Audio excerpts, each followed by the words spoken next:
우리 한번 따라해 보시겠습니다. 주님과 동행하는 삶 1. 말씀은 곧 하나님이시니라.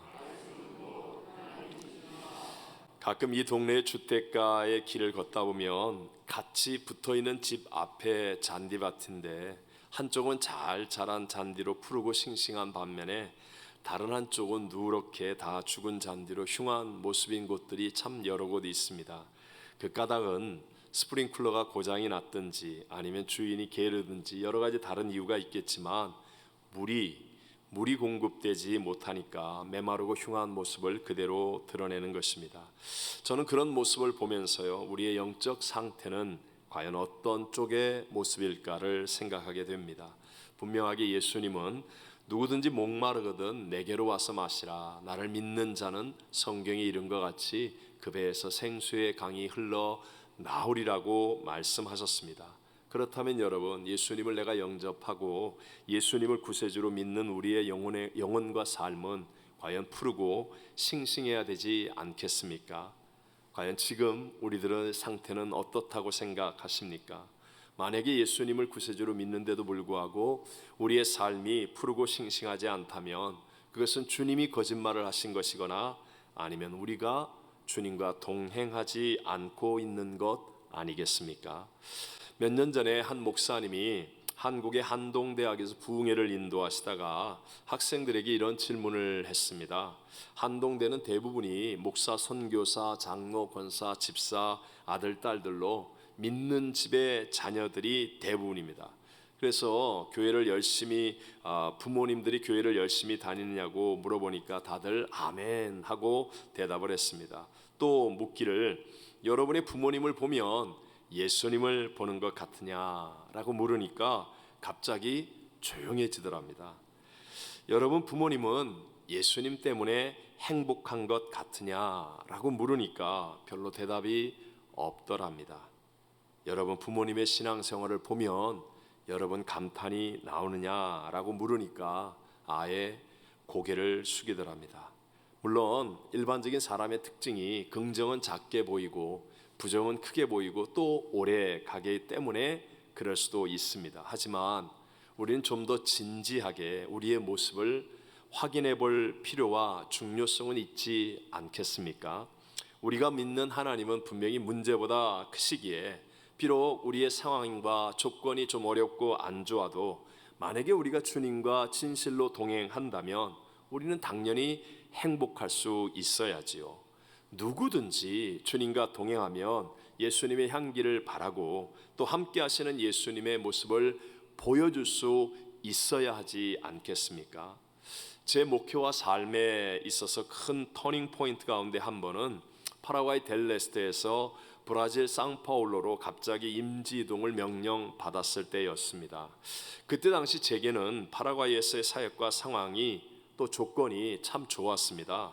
제가 개척을 해서 17년 동안 나름 열심히 사역하여서 2층의 성전, 4층 교육관, 선교관, 그리고 6만 6천 평의 수양관, 또 인디안 선교센터까지 다 구비되었고 당시 그곳의 교포의 약 절반 정도가 교회의 성도였으니까 제가 미친 짓만 하지 않으면 평안하게 사역을 잘할 수 있을 것 같은 그런 분위기였습니다. 거기에 비해서 브라질 상파울로는 남미에서 가장 크고 중요한 도시이긴 하지만 당시 상파울로 순복음 교회는요, 건축을 시작한 지 약 11년이 되도록 확장과 변경을 계속하는 통에 아직도 뼈대만 세워졌을 뿐이었고 옆 건물에 있는 아주 큰 인쇄소와 고소 고발 사건으로 어려움들을 겪고 있었습니다. 교회 재정은 빚더미였고 성도는 너무 많이 떠났고 상황과 조건은 절망적이었습니다. 오직했으면 당시에 3살 정도였던 제 막내딸이 그 교회당에 처음 와서 보고는 무섭다고, 이건 교회가 아니라고, 빨리 우리 진짜 교회로 돌아가자고 막 막무가내로 울고불고 그럴 정도였었습니다. 저와 제 아내도 정말 마음이 무겁고 힘들기는 마찬가지였습니다. 그러나 기도만 하면 하나님의 뜻임이 믿어졌기에 순종하는 것이 주님과 동행하는 길인 것은 분명했었습니다. 그래서 살든지 죽든지 흥하든지 망하든지 성하든지 쇠하든지 주님 뜻대로만 하겠습니다 라고 순종했더니, 제 기억으로는 2002년 8월 첫 번째 주일 예배를 제외하고는요, 거의 한 번도 빼놓지 않고 하나님의 기적들과 놀라운 역사들이 일어났었습니다. 약 4년 7개월 사역하는 동안에 절박하고 힘든 순간들도 많았지만, 그럼에도 불구하고 문제보다 크신 그 주님께서 동행하심으로 말미암아 정말 감사하고 행복했던 목회로 남게 되었습니다. 이 브라질 상파울로에서의 사역은 주님과의 동행이 무엇인지를 제게 깊이 체험하게 해주셨고, 그리고 알게 해준 사역이었습니다. 저는 이제까지 나름 많은 사람들을 만났는데요, 자신을 과신하다가 좌절을 맛보고, 돈을 믿다가 실망하고, 사람을 의지했다가 배반을 당한 사람들은 참 많이 보았지만, 주님과 동행하는 삶을 살았던 사람이 실망하고 좌절하는 사람은 단 한 사람도 보지 못했습니다. 그런데 의외로 많은 그리스도인들이 주님과 동행하는 삶을 모른 채 그냥 교회만 왔다 갔다 외적으로 교회 멤버십만 유지하며 형식적인 신앙생활을 하고 있다는 것을 깨닫게 됩니다. 그래서 이제 요즘 제게 주시는 너무 강한 감동이었고, 그래서 이번 주일부터 주님과 동행하는 삶이라는 주제로 우리 시리즈 설교를 하면서 함께 은혜를 나누려고 합니다. 첫사람 아담과 하와가 범죄하게 된 동기는 바로 우리 모두가 아는 것처럼 스스로 하나님이 되고자 함이었습니다. 그 이후에 아담과 하와의 후손으로 태어나는 모든 사람들은 다 하나님이 없이 자기가 하나님이고 자기가 인생의 주인이 되는 삶을 살려고 합니다. 그런 우리들이 이제 나의 죄됨과 연약함을 깨닫고 예수 그리스도를 구세주로 믿어 십자가로 인한 죄사함을 얻고, 또 하나님을 아빠, 아버지라고 부르는 구원의 자녀가 된 것입니다. 그렇기 때문에요, 우리의 옛사람과 예수를 믿고 난 다음에 새로운 피조물이 된 이 사이에는 어마어마한 갭이 있어요. 그래서 우리는 주님과 동행하는 삶이 익숙하지 않을 수밖에 없다는 것이죠. 여러분, 처음 악기를 배워보거나 아니면 모국어가 아닌 외국어를 배울 때 처음부터 잘할 수 있는 사람은 아무도 없지 않습니까?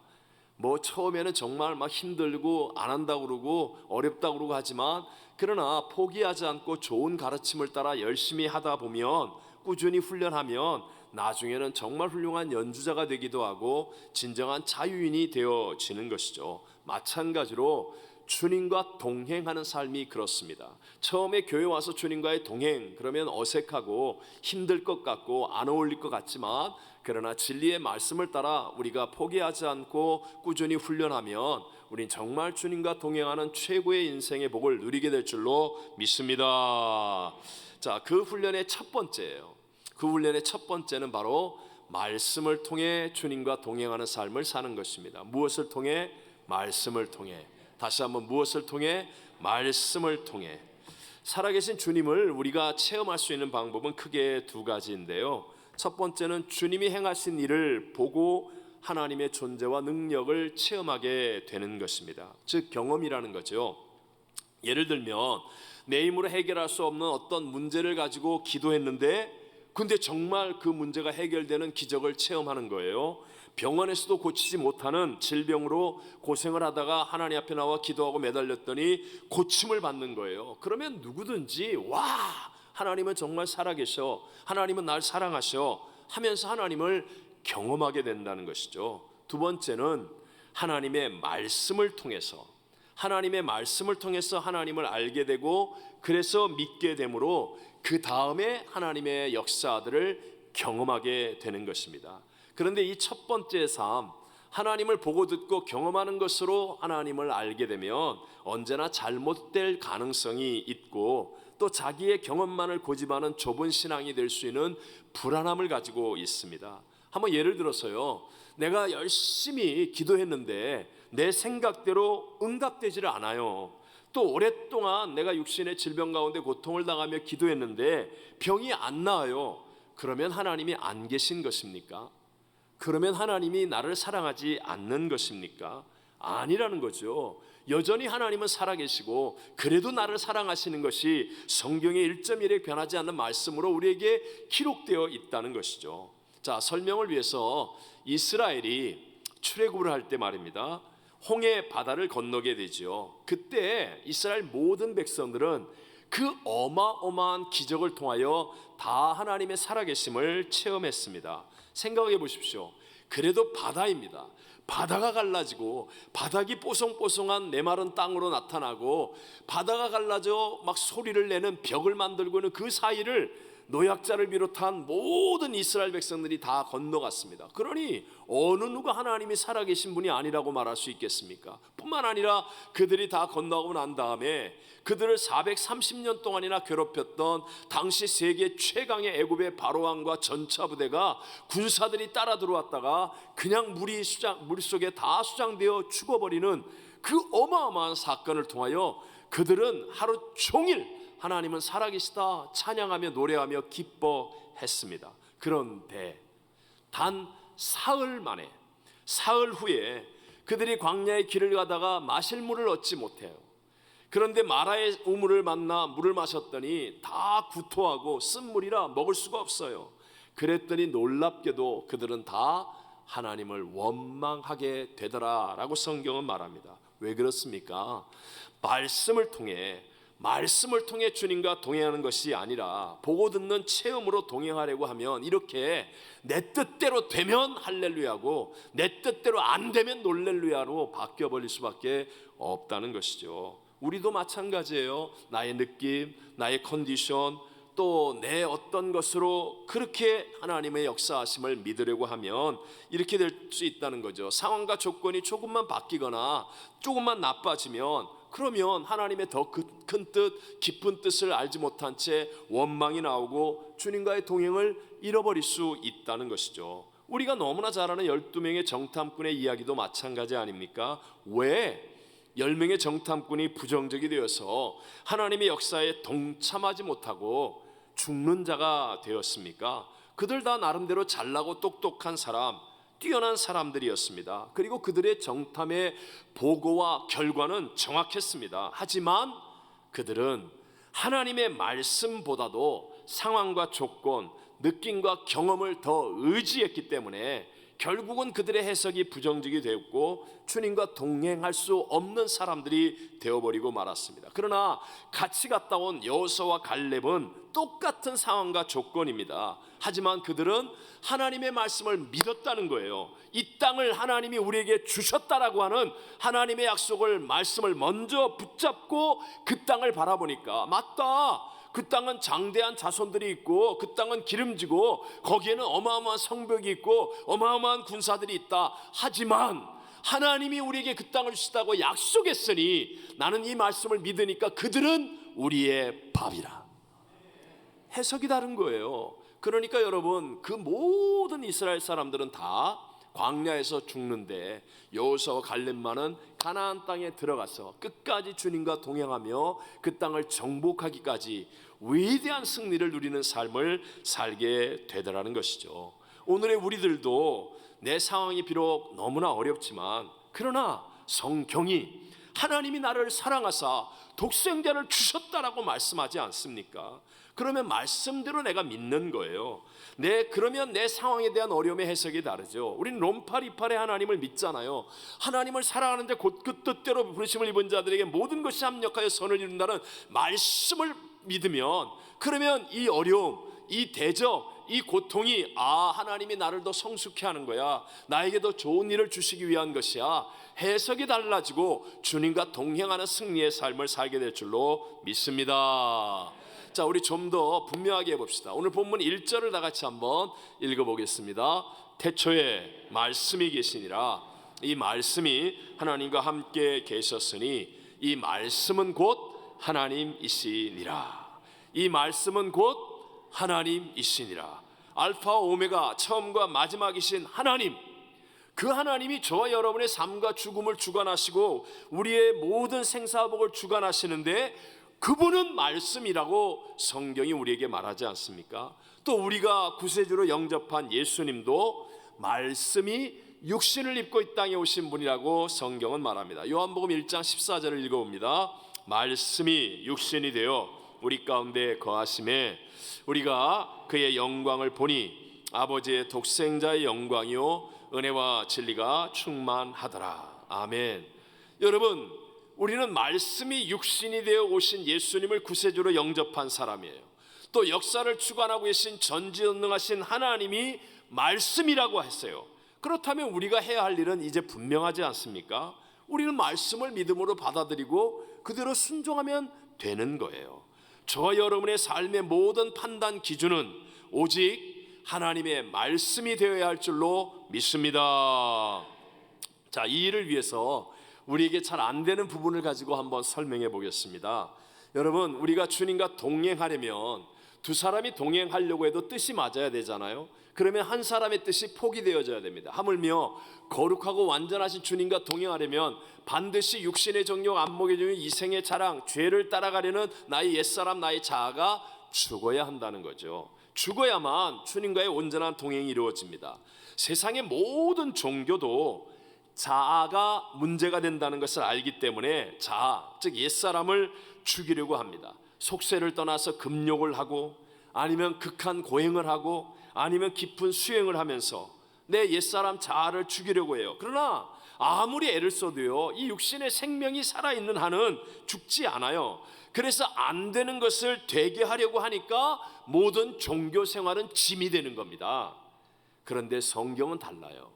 성경은 내 자아, 내 옛사람이 예수님이 십자가에 죽을 때 같이 죽었다, 이미 죽었다라고 말씀하고 있습니다. 우리 여러 성경이 있지만 대표적으로 가장 위대한 삶을 살았던 바울의 고백으로 한번 보겠습니다. 갈라디아서 2장 20절을 읽어봅니다. 내가 그리스도와 함께 십자가에 못 박혔나니 그런즉 이제는 사는 것이 아니요 오직 내 안에 그리스도께서 사시는 것이라. 이제 내가 육체 가운데 사는 것은 나를 사랑하사 나를 위하여 자기 자신을 버리신 하나님의 아들을 믿는 믿음 안에서 사는 것이라. 아멘. 바울 보십시오. 바울은 예수님 십자가에 못 박힐 때 근처에도 없었습니다. 그런데 그는 십자가에 못 박히신 예수의 부활을 믿음으로 하나님이 약속한 말씀을 붙잡았어요. 내가 십자가에서 못 박혀 내 옛사람이 죽었다. 그러니까 바울은 정말 주님과 동행하는 삶을 사는 거예요. 마찬가지로 우리가 죽이려고 노력하는 게 아니라는 거예요. 십자가에서 이미 옛사람이 못 박혀 죽었다고 하는 하나님의 말씀을 내가 받아들여서 그것을 믿는 거예요. 믿는 것. 자, 그럼 실제로 돌아와서 여러분, 지난 한 주간 동안 여러분이 살면서 예수님과 함께 십자가에서 죽었습니까? 아니면 안 죽은 것 같습니까? 한번 스스로에게 대답해 보세요. 아마도 속으로 그럴 거예요. 아직 내가 혈기가 있는데, 내가 지난주에 한번 소리 지르고 화를 냈는데, 욕심도 부리고 거짓말도 했는데, 음란한 마음에 죄도 짓고 미움도 가졌는데, 그래서 부끄럽고 비참한 생각이 드는데 난 안 죽었어. 맞습니다, 여러분. 여러분의 느낌대로 여러분이 내가 죽었다는 것을 체험하고 보고 들은 대로 믿겠다고 한다면 여러분과 저는 죽을 때까지 안 죽습니다. 죽을 때까지 못 죽습니다. 그런데 바로 그럴 때 내 느낌으로는 분명히 안 죽었어요. 바로 그럴 때 말씀을 붙들고 가는 것입니다. 내 느낌을 따라가는 게 아니라 나의 상황과 조건을 따라 믿는 것이 아니라 주님 분명히 내가 십자가에 못 박혀 죽였다고 그랬어. 그러니까 나는 말씀을 받아들일 거야.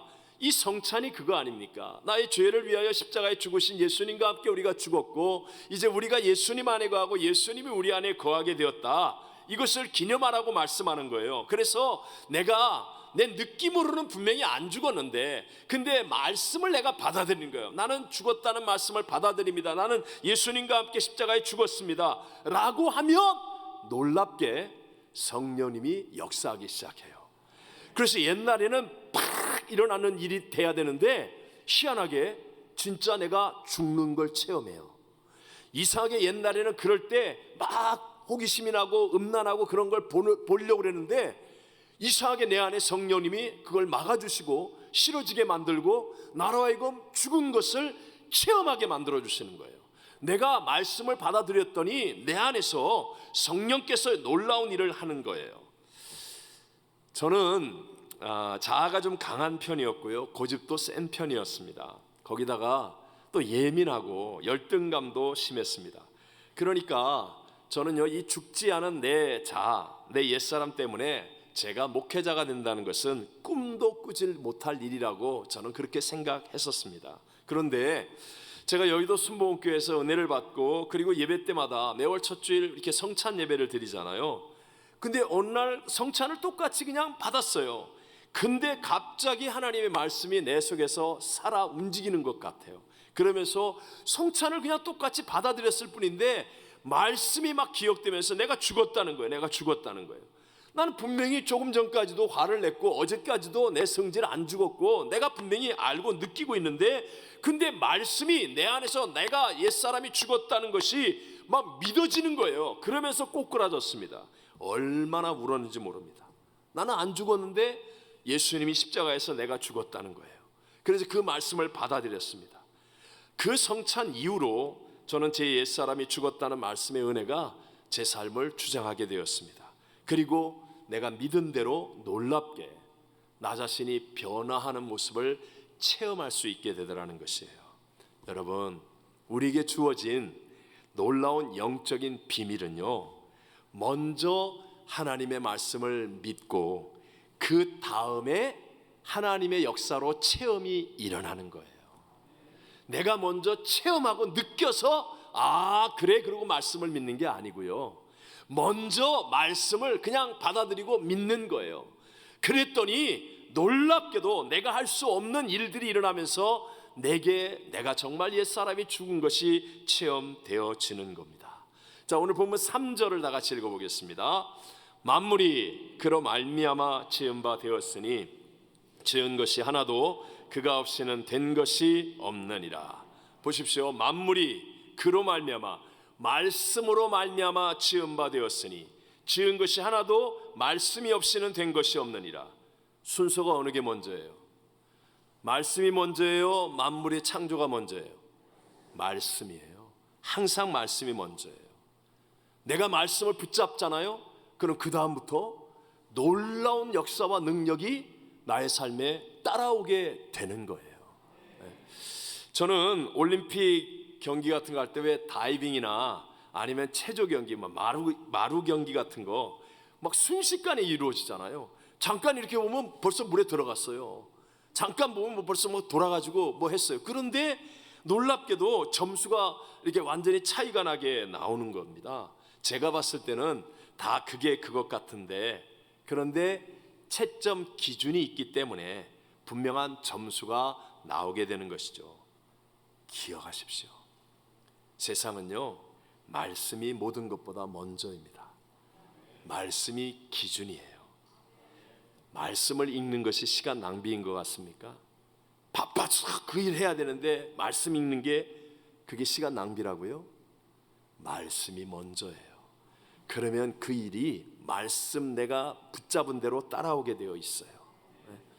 마지막 우리 로마서 10장 17절을 같이 읽어볼까요? 그러므로 믿음은 들음에서 나며 들음은 그리스도의 말씀으로 말미암았느니라. 자, 믿음은 무엇에서 나요? 들음에서. 들음은 무엇으로? 그리스도의 말씀으로. 즉 주님과 동행하는 믿음은 말씀을 들음에서 나는데 누가 말씀을 듣습니까? 공부 많이 한 사람, 잘나고 똑똑한 사람, 건강한 사람, 병든 사람, 그게 아니고요, 순종하겠다는 결단이 있는 사람이 말씀을 듣게 된다는 것입니다. 뭐가 있는 사람이? 순종하겠다는 결단이 있는 사람. 자, 창세기 19장에 보면 그 유명한 소돔과 고모라 성의 이야기가 나옵니다. 여러분, 그 성에 누가 찾아왔는지 아세요? 진 목사도 아니고 빌리그레암 목사님도 아니고 조용기 목사님도 아니고요, 하나님의 천사가 직접 찾아갔습니다. 하나님이신 하나님의 천사가 직접 찾아가서 복음을 전했어요. 그런데 롯의 사위들도 조롱하고 아무도 안 들어요. 아무도 안 들어요. 왜요? 순종하려는 태도가 없기 때문에. 빛이 어둠에 비추되 어둠이 깨닫지 못하더라. 결국은 불과 유황의 심판을 받게 되었습니다. 반대로 우리가 잘 아는 요나가 니느웨 성에 가서 복음을 전할 때는 어떠했습니까? 사실 말씀을 전달할 요나 선지자는요, 니느웨, 아수르와는 이스라엘은 철천지 원수예요. 매일 자기들을 괴롭히는 나라라 그 나라가 심판을 받아야지 왜 구원을 받습니까? 그래가지고 요나는 니느웨로 안 가고 다시스로 가는 배를 타고 도망갈 정도였잖아요. 그런데 하나님이 그의 회개를 받으셨어요. 기도를 들으셨어요. 그리고 물고기를 통하여 니느웨 앞바다에다가 요나를 토해 놨습니다. 성경에 보면 니느웨 성은 큰 성읍이라 이 성을 제대로 돌려면 사흘 길이 걸립니다. 근데 요나는요 하루 만에 끝냈어요. 무슨 의미죠? 아직도 복음을 전하기는 싫다는 거예요. 이 성 사람들은 나 원수인데 그러나 안전할 수는 없어요. 그러니까 대충대충 하는 거예요. 그냥 혼잣말처럼 야 40일 있다가 이 성 망한대. 하나님이 너네 심판한대. 네 죽든지 말든지 사는 길은 회개야. 돌이키는 거야. 그냥 이러고 그냥 얼렁뚱땅 하루 만에 지났어요. 그런데도 불구하고 놀라운 역사가 일어납니다. 사람들이 요나가 하는 그 말을 듣고 뭐라고 그랬어? 뭐? 다시 한번 얘기해봐요. 뭐라고요? 우리가 사는 길이 뭐라고요? 하나님께 돌이켜 회개하는 거라고요? 오히려 그들이 적극적으로 묻습니다. 그리고 회개하라는 그 말씀에 그 큰 성읍의 모든 사람들이 다 하나님을 믿고 금식을 선포하고 왕으로부터 높고 낮은 자를 막론하고 굵은 베옷을 입고 다 회개하였어요. 왜 이렇게 다르죠? 그들은요 이미 말씀에 순종하려는 태도를 갖고 있었다는 거예요. 신약 성경 초대교회 때도 똑같았잖아요. 베드로가 설교할 때와 스데반 집사가 설교하는 내용은 똑같은 십자가와 부활의 복음입니다. 거의 똑같습니다. 그런데 베드로가 설교할 때 설교를 듣는 사람들은 다 마음에 찔려 가슴을 치면서 그러면 우리가 어찌할꼬 그러면 우리가 어찌할꼬 순종하려는 태도를 가졌어요. 그러니까 너희가 그리스도 예수를 믿고 세례를 받고 죄 사함을 얻어라. 그러면 성령을 선물로 받으리라. 그러면서 한 번에 3,000명 5,000명이 돌아옵니다. 그런데 똑같은 십자가 부활의 복음을 스데반 집사를 통해 듣는 그 유대인들은요 마음에 찔려 그 다음에 이를 갈며 분노하여서 돌을 들어 스데반 집사를 내리쳤습니다. 똑같은 말씀인데 순종할 태도가 없는 사람에게 안 들린다는 거예요. 안 들린다는 거예요. 요즘은 인터넷으로 참 온갖 좋은 설교들을 많이 듣는데도 불구하고 근데 정작 주님과 동행하는 사람들이 희귀해집니다. 그 이유는 인터넷 설교의 특징은요 순종하려는 태도가 없이 들을 수 있는 설교예요. 제가 유명한 목사님 잘하는 목사님 듣지 말라는 게 아니고요 명심하셔야 돼요. 순종하려는 태도가 없이 듣는 설교는 유익이 없습니다. 또 얼마나 많은 설교자들의 얼마나 많은 설교가 있습니까? 그런데 시대가 악할수록 성도를 순종할 수 있도록 하는 주의 종의 설교는 희귀해집니다. 여러분 하나님의 말씀을 순종하려는 태도로 들을 때 그 말씀이 내게 믿음을 가져오고 그래서 주님과 동행하는 놀라운 하나님의 역사를 만들어낸다는 것 믿게 되시기를 바랍니다. 오늘도 내 느낌, 상황과 조건이 아니라 살아계신 하나님이 지금도 말씀하시는 그 말씀을 내가 순종하는 태도로 들어서 그래서 우리 주님과 동행하는 최고의 복을 누리는 우리 귀한 성도들이 다 되시기를 주의 이름으로 축원합니다.